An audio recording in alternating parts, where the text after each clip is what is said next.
vaEfeso 4 inotaura ichiti, sezvo ndiri musungwa waShe, zvino ndinokukurudzirai kuti murarame upenyu hwakafanira kudanwa kwamakagamuchira. Amen. Muzvininipise zvachose uye mupfave, muite mwoyo murefu, muchiitirana mwoyo murefu murudo, mushingaire kuchengeta homweya kubudikidza nechisungo chorugare. Pano muviri mumwe chete nomweya mumwe chete, sezvo makadanirwa kutariro imwe chete pamakadanwa. Ishe mumwe, kutenda kumwe, rubhabhatidzo rumwe, Mwari mumwe naBaba vavose, ari pamusoro pavose uye kubudikidza navose uye muna vose. Asi kuno mumwe nomumwe wedu kwakapiwa nyasha sokuKuverengwa kwadzakaitwa naKristu. Ndokusaka zvichinzi paakakwira kudenga, akatungamirira dungwe renhapwa uye akapa zvipo kuvanhu vake. Amen. Nhasi uno tikutaura pamusoro peKubatana. Tikuda kubva pakungodzi tinoenda kukereke chete. Totaura pamusoro peKubatana, rudo ruripo pakati pavatendi sezvatanzwa. Mozoverenga vaEfeso 4 kubva pavhesi 1 kusvikira pavhesi 8. Modzokorodza mushure mechino chidzidzo muchiifungisisa. Tiri kuda kubatana kune rudo, kunzi tinzi tive vamwe mumuviri waIshe wedu Jesu Kristu. Zvikanzi muna Jesu hamuna zvinhu zviviri, hamuna vanhu vaviri, hamuna ini chete newe. Zvikanzi mune chinhu chimwe chete, ndo chinonzi Jesu. Ndo kuva pamwe mumufungo mumwe namaitiro mamwe, kubatana. Asi nyangwe nekubatana uku kune miganhu. Pane patinoti uyu haasisiri wedu, uyu warashika, uyu wabva pamuviri waIshe wedu Jesu Kristu. Ndinokukwazisai hama vadiwa, ndichiti makorokoti tava pazuva reMakumi reKuverengwa kweOmer. Tava kupedza vhiki 3 tichiita chidzidzo chedu chehunhu hwaJesu Kristu, mwanakomana waMwari.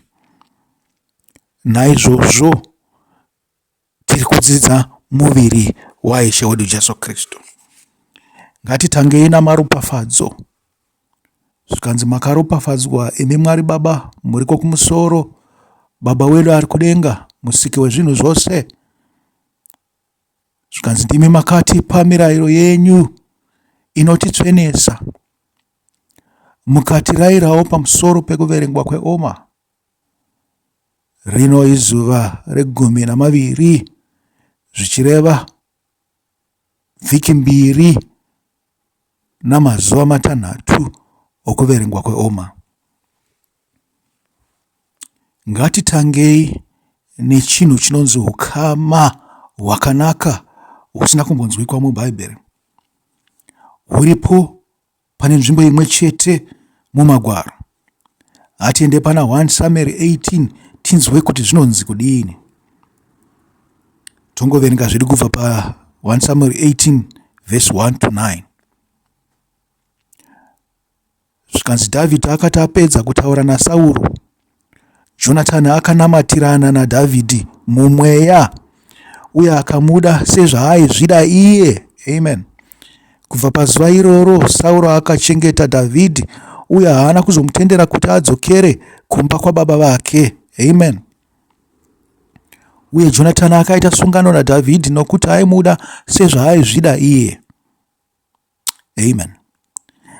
Jonatani akakurura nguo yaakanga akapfeka. Amen. Akaipa kuna Dhavhidhi pamwe chete nechunika yake. Handiziva kuti zvinoreva chii. Uye kunyange munondo wake, uta hwake nebhanhire rake. Chimwe nechimwe chaaitumwa naSauro kuti aite, Dhavhidhi aizviita nomazvo chaizvo zvokuti Sauro akazomupa chinzvimbo chepamusoro-soro muhondo. izvi zvikafadza vanhu vose uye namachinda aSaurowo.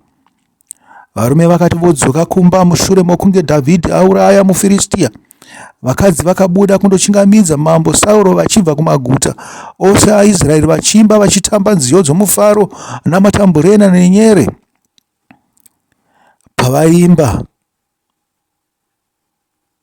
Pavaimba vachiti, Sauro akauraya zviuru zvamazana ake naDhavhidhi makumi ezviuru zvamazana ake. Sauro akatsamwa zvikuru kuimba uku kwakamutsa hasha dzake, akati, vapa Dhavhidhi makumi ezviuru zvamazana, asi ini zviuru chete. Chimwe chii chaangawana kunze kwoumambo? Kubva panguva iyoyo Sauro akatarira Dhavhidhi neziso rine godo. Amen. Apa pangabude mharidzo huru chaizvo pamusoro pekutenda kwomukristu nokuwadzana kwavaKristu.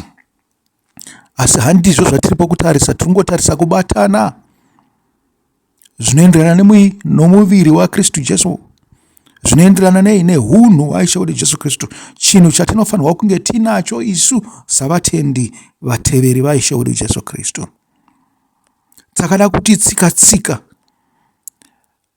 namanzwi ataurwa, tinobudisa zvinhu zvakawanda zvinotitaurira pamusoro pehukama hwatinofanirwa kuva nahwo nomumwe mutendi. Naizvozvo kana tichiziva kuti zvinhu zvatinofanirwa kuve nazvo somutendi zvinotipa hukama navamwe, tinoexpectawo zvinhu izvozvo kunge zviri mune mumwe mutendi achitiratidzawo kwatiri. Amen. Naizvozvo fambai makavhenekera chiedza chenyu, muchionekwa kunzi muri vatendi vazvokwadi vanoda Mwari yatitisikasika namo. Dhavhidhi akati apedza kutaura naSauro, Jonatani akanamatirana naDhavhidhi mumweya uye akamuda sezvaaizvida iye. Amen. Zvikanzi vakanamatirana pamweya. Asi sokuverenga kwatanzwa pana vaEfeso, zvinonzi mweya mumwe chete naMwari mumwe chete naIshe mumwe chete, vose ivavo chinhu chimwe chete, nesuwo tinofanirwa kuva chinhu chimwe chete navo. Zvinotoda unyanzvi, zivo nohungwaru kuti tinge takanamatirana mumweya nomumwe anotenda. Isu tinofanira kunge tichitofadzwa naye, hatingamumanikidze kuti anamatirana nesu kusara kwokunge iye achifadzwa nesu. Nekuti nyangwe nemunhu anotenda zvishoma kupfuura iwe anokwanisa kunetsekana nokukuda iwewe, nyangwe iwe wakamuda sei. Muri kuzvinzwa? Uyezve pane vamwe vanhu vanokutenda kuduku vanokudai imi asi muchinetsekana nekuvada. Zvimwe chetezvo, imi munoda vafundisi venyu zvakanyanya, asi handi kuti vafundisi venyu vanokudai mese, vanotoketa kana kusarudza. Zvikanzi dai vafundisi vangokwanisa kupa rudo rumwe cheterwo kune munhu wose, nekuti kana wauya pasi pomufundisi waita somwana, baba havafanirwa kusarudza pakati pevana vavo. Handiti ndokutaura kwenyu. Asi tinozviona zviripo mumakereke mazhinji, munotoziva kuti zvinoitika izvozvo, navamwe venyu munongotarisa muchingozviisa kurutivi, asi munyatsoziva kuti nhingi ari kusarudzwa uyu nanhingi ari kusarudzwa uyu nanhingi ari kusarudzwa uyu. Kana zvisiri kubata imi, hazvina basa. Mufungo usina kunaka pakutenda. Ivai namafungiro echiKristu, ivai mumwe naMwari, panze pokuti murashike kubva kuna Mwari muchida mufundisi. Zvikanzi runako rwenyu rwomukati runofanirwa kubuda kunze ruchionekwa navanhu vose. Asi runako rwangu rungazikanwa nemunhu asingatenderi, haangahuone soupenzi here, sokuonawo kwatinoita rwavanofunga kuti runako rwavo, rwatinoona seupenzi, nekuti ivo vari munyika, isu tiri mumweya, tiri mumwe naishe wedu Jesu Kristu. Izvozvo havazvinzwisise, havana kupuhwa pfungwa dzekufunga kusvikira ipapo. Vakapuhwa pfungwa dzinogumira pakufunga pamusoro pezvinhu zvenyika. Naizvozvo vanozvitarisa zviso, vanozvitarisa bvudzi, vanozvitarisa hanzu dzavanopfeka, vanozvitarisa nyangwe namaziso nemhino namakumbo norukanda, vanozvitarisa nedzimba dzavanogara nemotokari yaanofamba netumwe tunhu tusina musoro. Zvimwe zvinozosvikirawo kudzidzo, zvimwe zvinozobudawo zvichiti wabva kumba kwani. Muri kunzwa? Ndo mafungiro enyika atinofanirwa kubvisa matiri kana tava savatendi.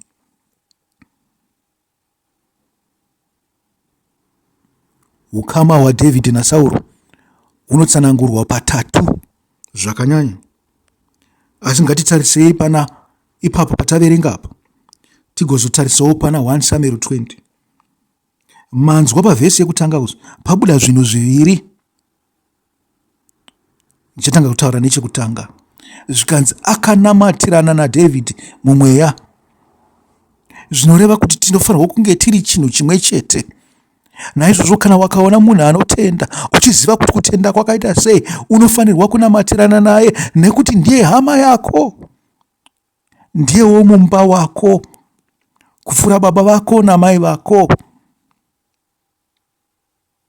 Ukama dzimwe nguva hunozomisintapuretwa navafundisi vachitaura kuti regedzai kunoona ana baba venyu nana mai venyu, musabatsira ana baba venyu nana mai venyu, asi murayiro uchiti nyangwe naishe wedu Jesu Kristu akazvitaura akati, batsirai baba namai, musavarasha. Panyaya yeKobhani paya munorangarira, mozozvitsvagawo mega savatendi.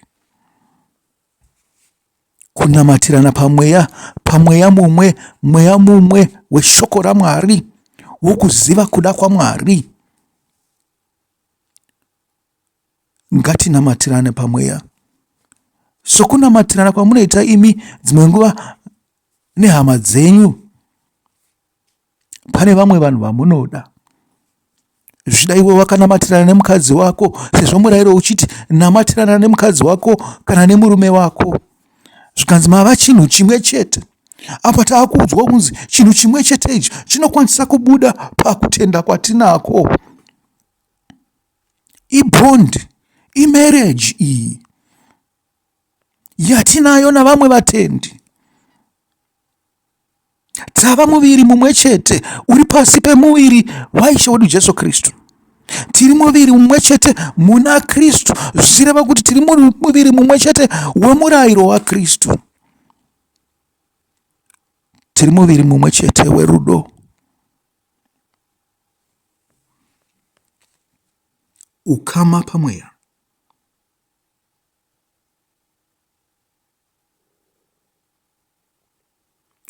Asi makaendawo kuna vaKorinde, munonzwa chimwe chinhu chinotaurwa pamusoro peukama ihwohwo. Hauzwi kungoti kwati kwati muchiti name name nomunhu wose wose nekuti ari mukereke, nekuti mapinda naye 20 years kana 40 years kana 100 years, kwete. Zvikanzi unofanirwa kuona matendero ake, nekuti nyangwe mukereke ndimo munotaurwa kunzi kune kusatenda. Hakuna munhu asingatende ari kunze kwekereke. Muri kuzvinzwa? Hapana munhu asingatende ari kunze kwekugamuchira ishe wedu Jesu Kristu. Munhu asingatende anowanikwa ari mumwe wakaita sesu akagamuchira ishe wedu Jesu Kristu nokubhabhatidzwa zvichida nemvura nomweya. Ndipo panowanikwa vasingatende. Makaenda mubhawa hamuwane vasingatende. Makaenda munzira kana kubhora kana kumabasa hamuwane vasingatende.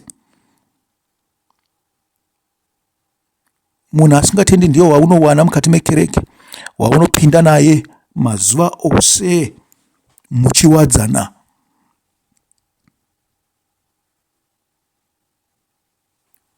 Naizvozvo musawadzane nevasingatende, zvatinoudzwa kuna 2 vaKorinde 6. Totangira paiko, tongotangira zvedu pavhesi 11 to 12. Zvikanzi takataura kwamuri pachena, imi vaKorinde, uye takazarira mwoyo yedu kwamuri. Hatisi kukunyimai rudo rwedu, asi imi munotinyima rwenyu. Sokutsinhana kwakanaka, ndinotaura sokuvana vangu. Zaruraiwo mwoyo yenyu. Amen. Ndichadzokorodza mashoko aya. Isu yatinhanire pana vhesi 14. Musasungwa zvisina kufanira pajoko rimwe chete navasingatendi, nokuti kururama kungava noukama hweiko nokusarurama. Amen. Saka ndichiti tiri one, tiri chinhu chimwe chete mumurayiro waMwari. Panosangana mukadzi nemurume kuti vanzi vave nyama imwe chete, vanenge vari mumurayiro waMwari. Of course, mufundisi anokwanisa kuvachatisa zvavo agotaura kuti vava nyama imwe chete, asi kana vasina murayiro wavanobatisisa waMwari, ari kungotaurawo zvake kuti nguva ifambe, vakurumidze vaenda kumba kwavo, kana kuti vanhu vakurumidze vadya makeke, vapembera, vadye rice, vaenda kudzimba dzavo, vazvisiye izvi. Kuhaone here madhivorce mazuva ose? Haone here kunetsekana kuri kuitika mudzimba? Zvimwe zvinhu ndezveexpedience chete, ndezvekungokurumidza kuti tingonzi tazviitawo, tozopupira kuti aiwa vaive takavabatanidza mukereke vaya. Muri kupanzwa kapo? Kururama murayiro waMwari nenyasha dzatinowana dzatinowana kubva kuna Ishe wedu Jesu Kristu, idzo ngoni dzaMwari. Zvikanzi hazviwanikwe mukusarurama. Zvikanzi kana kuti chiedza chingawadzana seiko nerima. Tiri pavhesi 14 ya 2 vaKorinde 6 vhesi 15. Ko Kristu anganzwanana seiko naBheriari? Ko mutende angava nomugove weiko neasingatende? Amen. Yatingobatanidza ipa pavhesi 15 apa, kuti panze pokuti tingoti nevasingatendeka, tobva tatiwo navaya vanoita zvakaipa vari kunze, vasingatendi kana vanotenda. Vanotenda vanoita zvakaipa. Imi munoziva murayiro, munoziva zvokwadi, munoziva Mwari, munotoziva panoita mumwe yenyu chakaipa. Ndokugovana kwanga kuchitaurwa naPauro kuyakwe. Zvikanzi isu tinogovana nemi, asi hamugovane nesu. Zvino kana wakaona hama yako yakuita seBheriari, iyo iri mukati, uchiti tiri muviri mumwe chete, haukurumidze wamudzora here?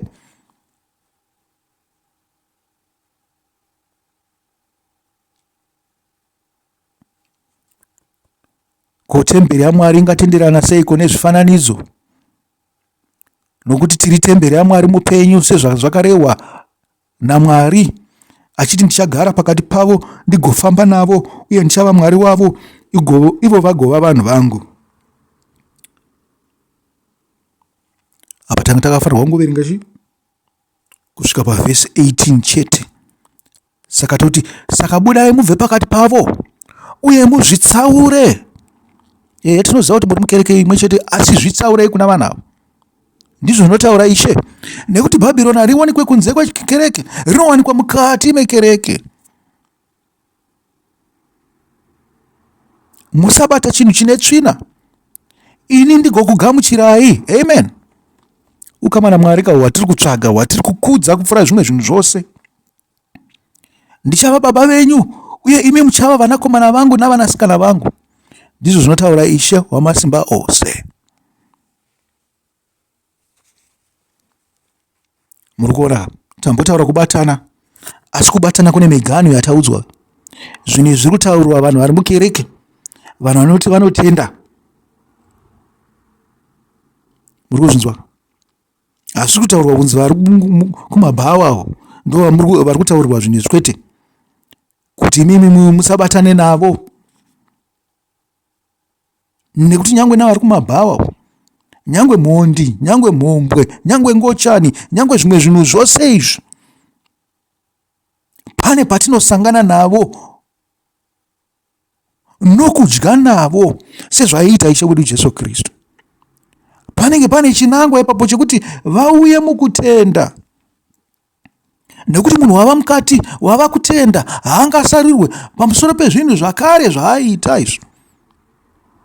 Kusara kwokunge adzokorodza zvinhu zvimwe chete izvo ava kutenda, akadzokorodza zvaakambenga ambosiya abatana naBheriari.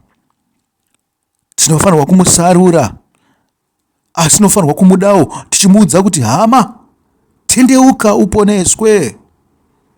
Unoda Jesu iwe? Tendeuka nguva ichiripo, ubvise matsvina ako akutinyangadza, wakutitema netsvina, wakutisvibisa.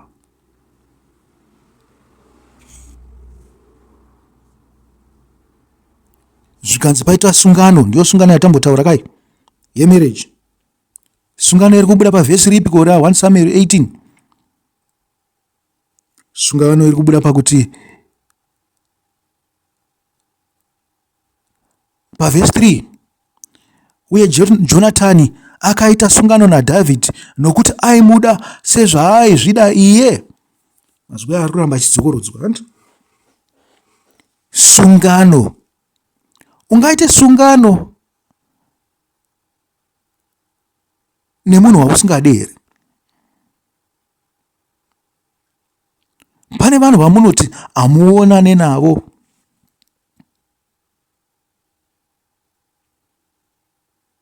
Zvino kana muchibvumirana savatendi, hamusi kubvumirana pamusoro peshoko raMwari here?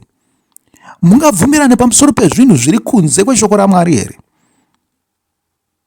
Mungabvumirana pamusoro pezvinhu zvisinei nehunhu hwaIshe wedu Jesu Kristu? Tinofanirwa kubvumirana pautsvene nekururama. Amen. Naizvozvo murayiro waMwari mukuru, shoko raMwari rikuru. Hakuna chingareplace zvinhu izvozvo, nekuti kuti tinzi tiri muna Jesu ndokunge tine zvinhu izvozvo, tichizviziva, tichizviita. Zvinonzi akurayira ndewako, hati akuruma nzeve ndewako. Naizvozvo kana Mwari ari kutirayira kuti tirege kuita chinhu kana kuti tiite chinhu, ndewedu. Naiyewo anoita zvinhu zvinenge zvarayirwa naMwari ndiye watine sungano naye somutendi. Sungano munoinzwisisa nokuti munopinda mumamarriages munoita masungano. Sungano ngaive pasi pemurayiro waMwari. Zvikanzi panofanirwa kuvawo nerudo nehama iyi. Ndo shoko raya ndakanga ndichiti riri kunyanyodzokurodzwa. Verse 1, David akati apedza kutaura naSauro, Jonatani akanamatirana naDhavhidhi mumweya. Zvikanzi uye akamuda sezvaaizvida iye. Amen. Tikati uyu murayiro wekusangana kwomurume nomukadzi pavanoroorana, zvatinonzwa kuna Genesis 1, kunzi murume akasiya imba yake akanamatirana nomukadzi wake vakava nyama imwe chete. Ndokuzvida sezvaunozvida iwewe. Kana wava nyama imwe chete nemumwe munhu, ungazomusarura here? Ungasarura nyama yako here? Zvikanzi unozvida sezvaunozvida iwe, unozvichengetedza, unozvizodza mafuta, unozvipenda-penda, uchizvinakisa, uchizvipetura-petura nekugadzirisa musoro, zvichiva zvakanaka, zvaura kuti zvionekwe navanhu kuti zvakanaka. Izvozvo nyange uri pamurume, kana zvichionekwa pamukadzi wako iwewe, runako iroro ruri kuonekwa navanhu pauri. Usazosamisika vamwe vakadzi vakuda kupinda pakati pako nemukadzi wako. Usazosamisika vamwe varume vakuda kutora mukadzi wako. Chavari kuda chaizvo hazi mukadzi, vari kuda iwewe. Nekuti vose ava vane vakadzi vavo. vanokwanisa kungoitira zvinhu zvimwe chete izvozvo kusara kwavaya vari kutumwa nadhiabhori vawanda mukati menyika. Vane sungano naSatani vaiva havana zvokuti wakanaka kana kuti wakaipa, vanongonotora chete. Especially kana vachiona kuti marriage yenyu yakabudirira yakanaka, mune sungano yakanaka, vanongoda kungonopinda pakati. Tinovaziva zvedu namazita.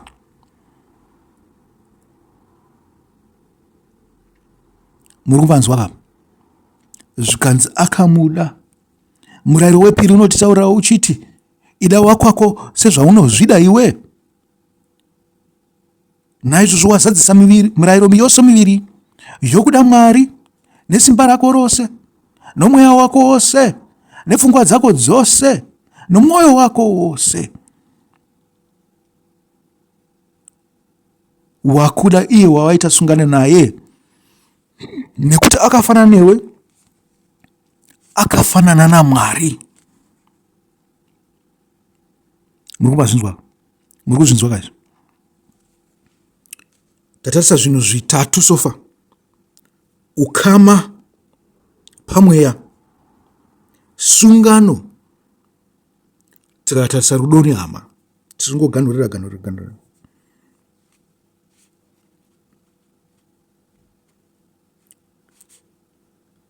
Enda pana 1 Samuel 20 verse 9. Munonzwa kuti zvinonzi chii kudaro yati manyeyo? Just two chapters away. So 1 Samuel 20 verse 9 inotaura ichiti, Jonatani akati, kwete, dai ndaiziva kuti baba vangu vakafunga kukuuraya, andaikuudza here. Amen.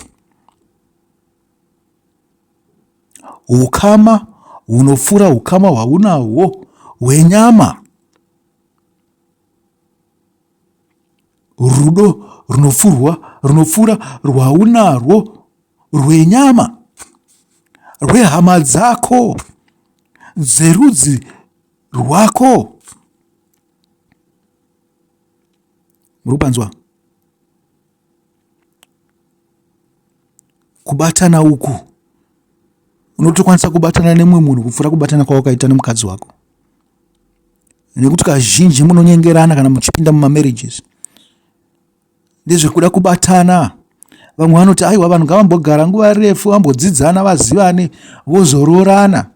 Ndosaka muchimboona vamwe vanhu vachitombogara vese kwemakore vozororana paya. Zvikanzi vanenge vachiita sei? Vachidzidzana. Ichocho chinenge chisiri chinhu chakanaka, nokuti panenge pane imwe bhondi yatokrietwa kare. Bhondi yenyama iyi iri bhondi inoafektawo mweya.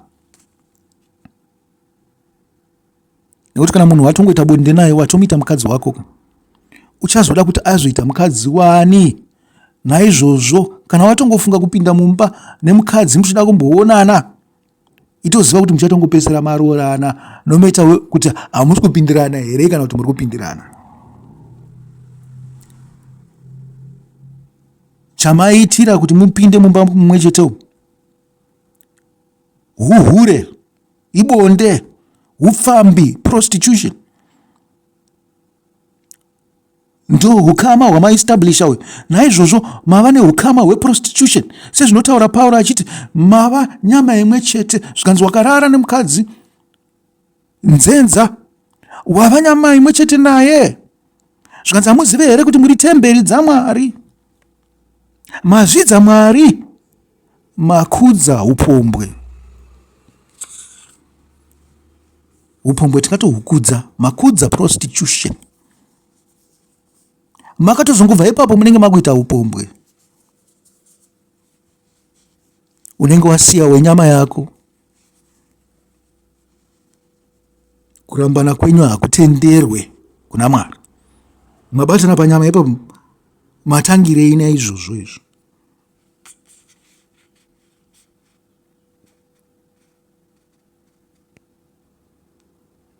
Murikuona? Zvikanzi Jonatani akada David, zvekuti zvose zvaaiunzwa zvakaipa zvaitaurwa nababa wake pamusoro paDhavhidhi, waienda uchinomutaurira. Waitsvaga nzira yekuponesa upenyu hwaDhavhidhi. Nesuwo kana tichiona hama dzedu dzichitadza, tinofanirwa kutsvaga nzira dzekuvaponesa. Zvakafanana nekuzviponesa iwe, nekuti wakaita sungano navo. Kana wazoonawo zvanyanya wozongovasiyawo vaende zvavo, vanoparara. Asi unenge waedza nepose paunenge waedza napo, nokuda kwerudo, nokuda kwesungano, nokuda kweHukama pamweya. Hapana chinopanakidza kuona mumwe munhu achibackslide, mumwe munhu achirasha kutenda kwake, mumwe munhu achipararira muchivi.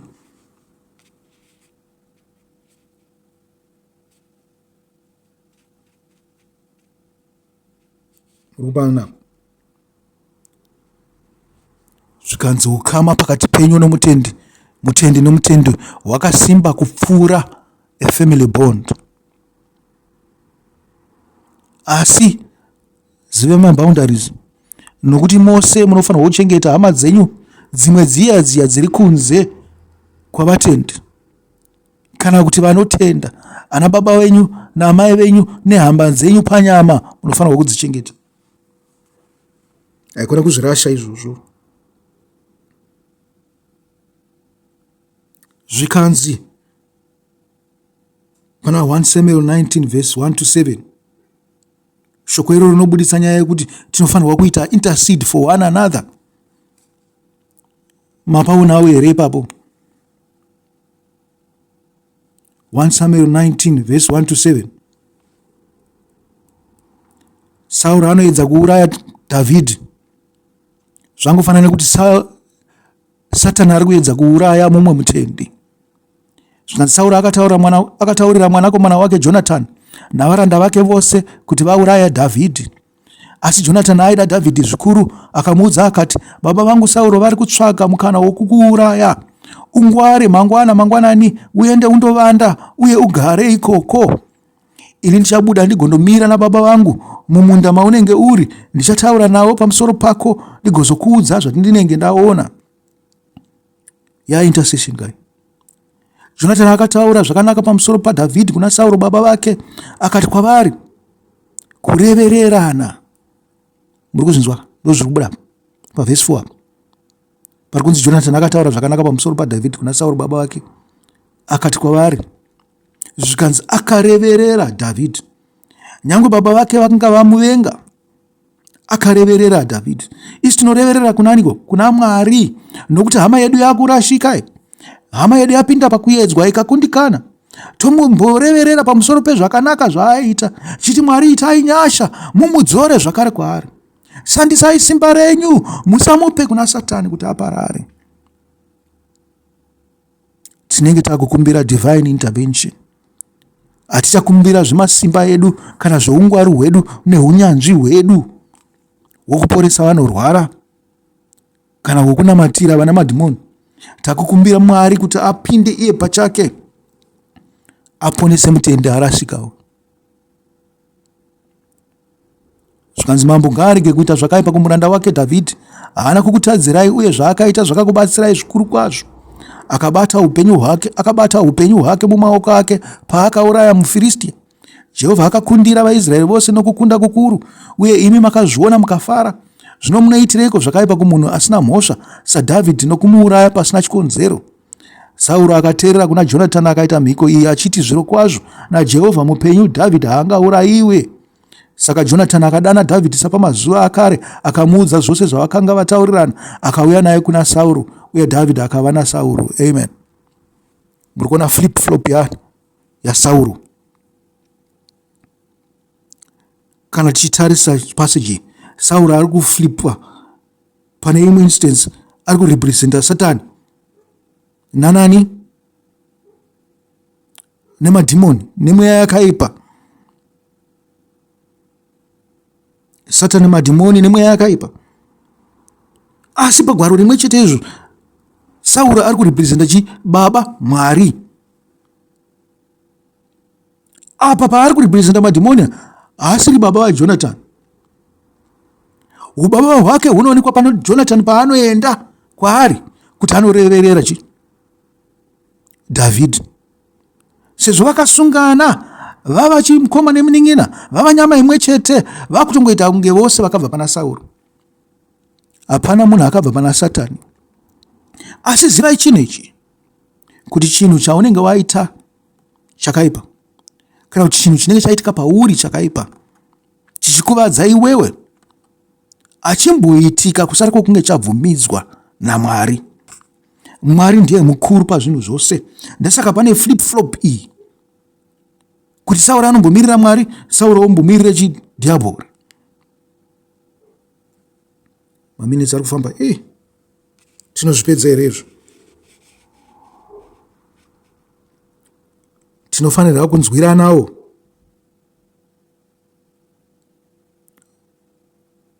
Ngatinzwirane samaKristu, tichirevereranawo, tichidzoranawo. Muri kupanzwa? Ko chakamboita kuti yatingopinde kuti chakamboita kuti Sauro avenge Dhavhidhi chii? Nekuti Sauro haana kungotanga from nowhere kuvenga Dhavhidhi. Kana Mwari anotivengawo zvimwe chetezvo. Munoziva? Dhavhidhi haana kumisa vaimba vaya. Enda pavhesi 7. Tangira pavhesi 6. Zvikanzi varume 1 Samuel 18. Varume vakati vodzoka kumba mushure mokunge Dhavhidhi auraya muFiristia, vakadzi vakabuda kundochingamidza mambo Sauro vachibva kumaguta ose aIsraeri vachiimba, vachitamba nziyo dzomufaro namatambureni nenyere. Pavaitamba vaimba vachiti, Sauro akauraya zviuru zvamazana ake naDhavhidhi makumi ezviuru zvamazana ake. Munoti Mwari ndo paaitadza kutsamwa ipapo? Dai akanga ari Mwari, tomboisa Mwari pachinzvimbo chaSauro. Mwari aigotadza kutsamwa sei? Ko Herodhi akamuroverei?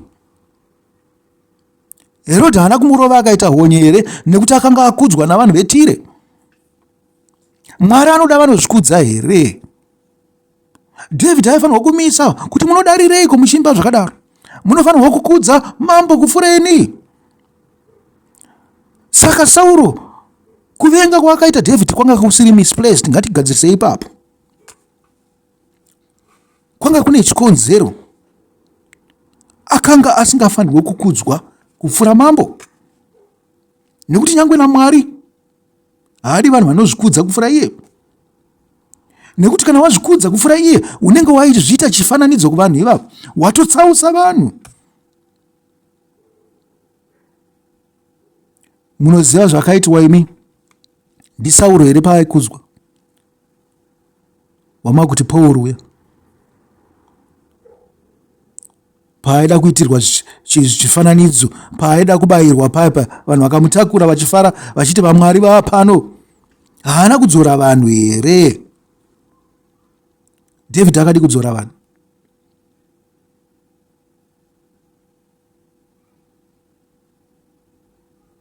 Naizvozvo zvakanga zvakafanira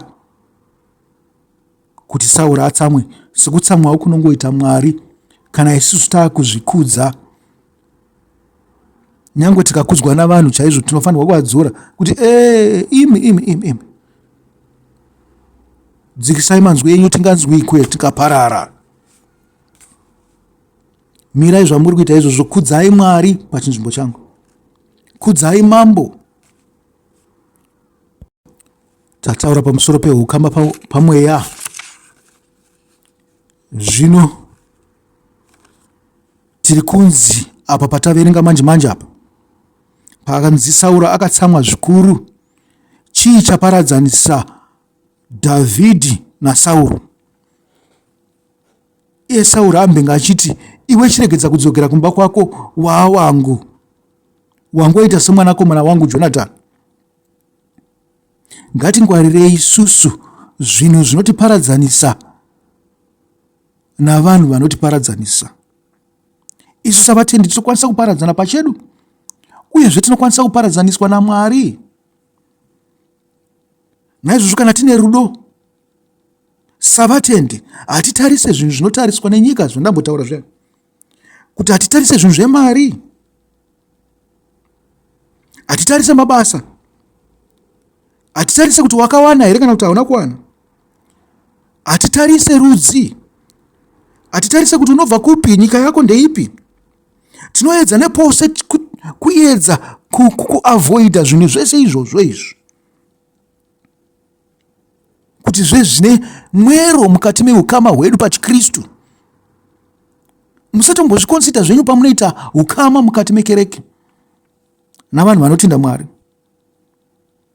nokuti mukereke hamuna murombo, hamuna asingasenza, hamuna anosanza, hamuna akarora, hamuna asina kuroora, hamuna murungu, hamuna mutema, hamuna muZimbabwe, hamuna muZambian. Tinenge tava tose chinhu chimwe chete. Makaona muchisarurana, kana iwo kana uchizviti unotenda, asi uchingoda uchikonsida vanhu pamusoro pezvinhu izvi, hausati wakutenda, uchiri munyika, kutorakidza kuti hautende, ndiwo uri kurebwa pamusoro pekusatenda. Unotoda kutendeuka ubve kuna dhiabhori. 1 Makorinde 6 verse 15 to 17. Tingoti kavara tichipedza, hatisi kuzopfuura 1 hour pachinhu ichi. Zvanzi hamuzivi here kuti miviri yenyu mitezo yaKristu? Zvino ndingatora here mitezo yaKristu ndigoita mitezo youpombwe? Amen. Kudzora zvinhu izvi pamunenge maguketana paya muchiti haiwa, isusu tingooneka chikwata kedu kevanhu vane mari, tine kachikwata kedu kevanhu vanosenza, tine kachikwata kedu kevanhu vakaroora. Zvinonzi matorasa huMwari. Asi panyika munenge muchiti tiri kuzvingwarira isusu, nokuti pane vanhu vakaipa, nyangwe nemukereke matirimo. Hatipedzi sekuverenga. Zvikanzi zvino ndingatora here mitezo yaKristu ndigoita mitezo youpombwe? Ndiyo mitezo yacho yeupombwe yaunenge wakuitora uchishandisa muKristu. Hazvibvumirwe izvozvo. Zvikanzi kwete napaduku pose. Hamuzivi here kuti uyo anosangana nechifeve naiye ava muviri mumwe naye, nokuti zvinonzi vaviri ava vachava nyama imwe. Asi uyo akasanganiswa naShe ava mumwe naye mumweya. Amen. Tiri muviri mumwe chete muna Kristu kana tichitenda.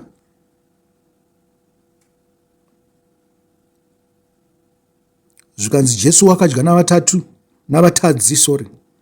wakadya nemhombwe, wakazodzwa nemhombwe, wakadya navateresi paakaenda kumba kweMathew nekumba kwaZakeo.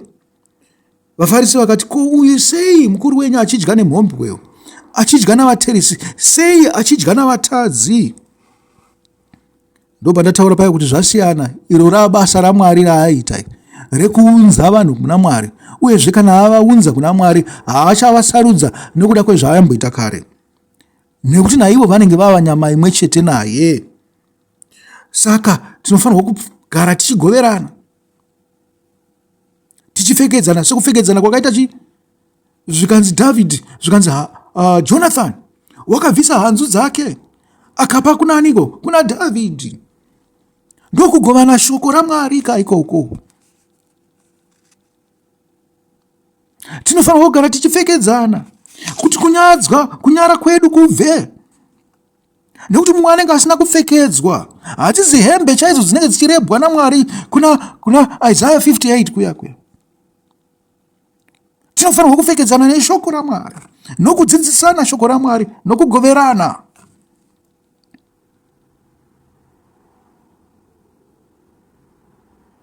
Nekuti nyange uchizviitira mumwe anotenda, uri kumuunza kuna Mwari, uri kukwidza level yake yokutenda. Ndikandiona munoti breaking bread, pamunoenda muchinyengedzana paya muchiti tiri kudya chidyo chaicho ndicho ichichi chekugoverana shoko. Hakuna chimwe chidyo chinopfuura ichocho.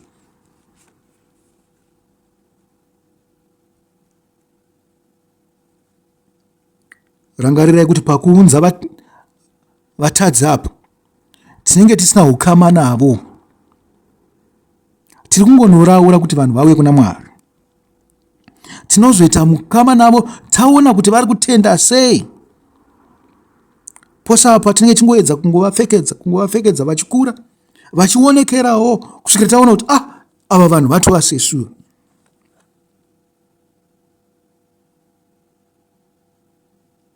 Romans 8 verse 38 to 39 inotaurawo pamusoro pehukama hukuru nerudo rukuru irworwo rudo rwatisingafanirwi kufa takarasa. Zvikanzi nokuti ndinoziva kwazvo, ngatitengere zviri pavhesi 37, kwete pazvinhu zvose izvi tiri vakundi nokupfuurisa kubudikidza naiye akatida. Nokuti ndinoziva kwazvo kuti kunyange rufu kana upenyu kana vatumwa kana madhimoni kana zvazvino kana zvichauya kana masimba api zvawo kana kwakakwirira kana kwakadzika kana chimwe chinhuwo zvacho pazvisikwa zvose hazvingagoni kutiparadzanisa nerudo rwaMwari rwuri muna Kristu Jesu Ishe wedu. Amen. Tarirai zvinhu zvenyika zvataurwa apa. Zvikanzi zvinhu zvinotiparadzanisa izvo zvangofanana nezviye zvandanga ndichitaura zvemabasa, zvemereji, zveresi, zvimwe zvose izvi zvokuti anopfeka zvakanaka here, hanzu chaidzo, ane motikari here, anoshanda basa, anohora mari. Zvinhu zvinoparadzanisa hukama muna Mwari. Uyezve kana muri vatendi muchibvumidzwa kuparadzwa nezvinhu izvozvo, hamusana mava kutenda. Nekuti Mwari pachake haaparadzane hukama nemi nokuda kwehurombo kana nokuda kwekusava nemukadzi kana nokuda kwekuti wakambodhivhosa kana kuti nokuda kwekuti wakaita sei. Haushande. Zvinhu izvozvo hazvina basa kuna Mwari. Hazvingaparadzanise mutendi nemutendi, uyezve hazvingaparadzanise Mwari nemutendi. Ngatirangarirei rudo rukuru uyezve chatinoruitira, nekuti kana takunzi tava nerudo ndokunge tapfeka Ishe uri Jesu Kristu, ndokunge tava saMwari pachake, ndokunge tava nemweya mutsvene. Naizvozvo musakanganwe chinhu ichi, mugare muchidana, mugare makabatana sevatendi. Rinoranga riri zuva ra20 reKuverengwa kweOmer, ndichiti batanai uyezve musare zvakanaka.